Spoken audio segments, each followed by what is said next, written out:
Next subject matter that I want to talk on today. I did a video on the black Hebrew Israelites. They gained a little momentum because I made a strong point dealing with the contradiction and the hypocrisy of them hating the white man and the African, but it was their God, Yah, that cursed them and caused all these things to happen to them. So it's unrealistic for them to hate the white man or the African when it's their fault because they didn't follow the statutes and commandments of their Creator, that they ended up in the condition they're in. It's not the white man's fault. It's not the African's fault. It's their fault according to their holy book. So their hatred of the white man is unjustified and makes no sense unless they have been pulling a few scripts from the Black Power movement and the Black nationalistic movement. Some people made some arguments when I said that. When I said that, you know what? The reason that you hate the white man, contrary to what your Bible say, to what your Torah say, is because you've been inspired by the Black Power movement, the teachings of the Honorable Elijah Muhammad, Malcolm X, Kwame Ture, the Black Panther Party. You've been inspired by them. And then they come and tell me, well, no. Nat Turner was a Hebrew. And we was inspired by Nat Turner. This is what they're telling me. Nat Turner read the Bible. And he preceded the Black Power movement. And he was a biblical. And we can be Hebrews because one of the most powerful militant figures in black history was Nat Turner, who read the Bible. And I have to ask you this. Nat Turner read the Bible. And if that inspired him, the Bible, to kill the crackers that he beheaded, his own master, he went in a plantation and cut their heads off and killed their babies and murdered the white man. He killed the slave master. The difference between Nat Turner and ISUPK, the difference between Nat Turner and the One West camps, the camps that so-called hate the white man, the difference between them and Nat Turner is that they did not wait on the Messiah to come back. They did not wait on the return of the Christ, or Nat Turner didn't wait on the return of Jesus. Nat Turner didn't wait on 100,000 angels to crack the sky with Jesus to come and bring wrath upon the earth and to destroy his enemies. Nat Turner took the destruction of the white man into his own hands, so I guess he went against the Bible. He didn't wait on Jesus to come back. So if the Hebrew Israelites hold Nat Turner in high esteem, then they too would have to be like Nat Turner and not wait on Jesus to come back and fill the prophecies. Not only was Nat Turner a prophet, according to what he said in his confessions, but he also fulfilled the prophecy himself. So not only was he the prophet, but he was the fulfilling of the prophecy that he understood. So let me ask you this, Mr. Hebrew Israelite, One West Camp, ISUPK, militant Hebrew Israelite.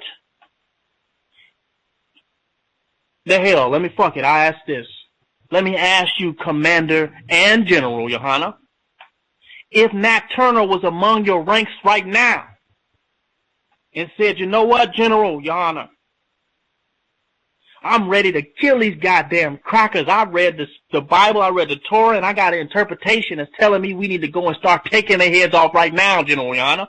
We need to start killing their babies, Tazariak. We need to start murdering them. Brother Nat Yasharallah. Huh? Brother Nat Yehuda.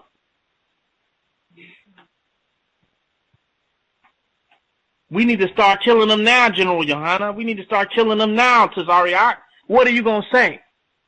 It's in the Lord's hand. The Lord's going to kill them. You don't need to do it. Just read your Bible and follow the statutes and commandments of the Creator. He's coming back on a cloud with 10,000, with 100,000 angels, 300,000 angels to crack the sky. You don't have to do nothing.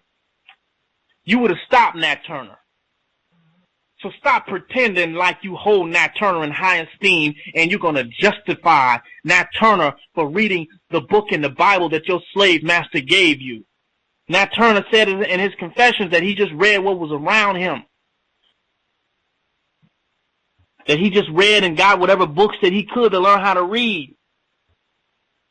And one of them happened to be a Bible, but he talked about being an enlightened being. Nat Turner, if you read his confession, he talks about his enlightenment even before his biblical awakening. He talks about how intelligent he was.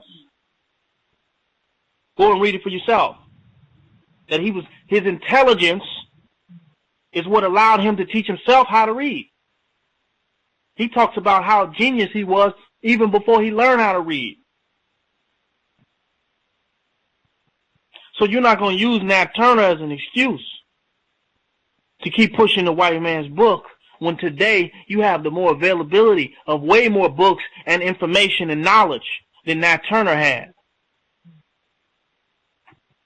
And even if you was exalting Nat Turner and using him as an example, but you don't have the heart to do what Nat Turner did, and you condemn what Nat Turner did, you would not follow the footsteps of Nat Turner. You waiting on Jesus to come back. Nat Turner wasn't waiting on nobody to come back. So he had a different interpretation of that book that you're reading. Nat Turner's interpretation empowered him and made him proactive. Your interpretation makes you passive. Your interpretation makes you weak and stand by and watch your people in slavery. Watch your people persecuted and prosecuted and wait on the return of a mystery God. Wait on the return of Jesus to come back. Condemning your own people for being in slavery. Nat Turner didn't do that. He took it into his own hands. And he manifested justice. I only ask you, Hebrew Israelite, stop using Nat Turner talking about since he read the Bible and he was on. Stop that. It ain't going to work. If Nat Turner was in ISUPK, now you would kick him out of the organization and disassociate with him today. If he was a member of ISUPK or any of the One West camps, you would be disassociated. You would disassociate with him.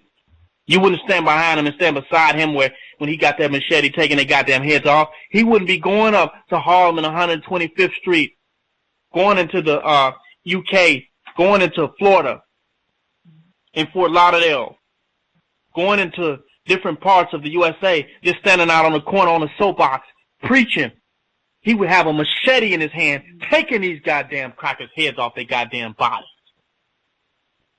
That's the type of Christianity that Nat Turner practiced. He wasn't waiting on no Jesus to come back. He was fulfilling the scriptures itself with his interpretation. I'm going to move on.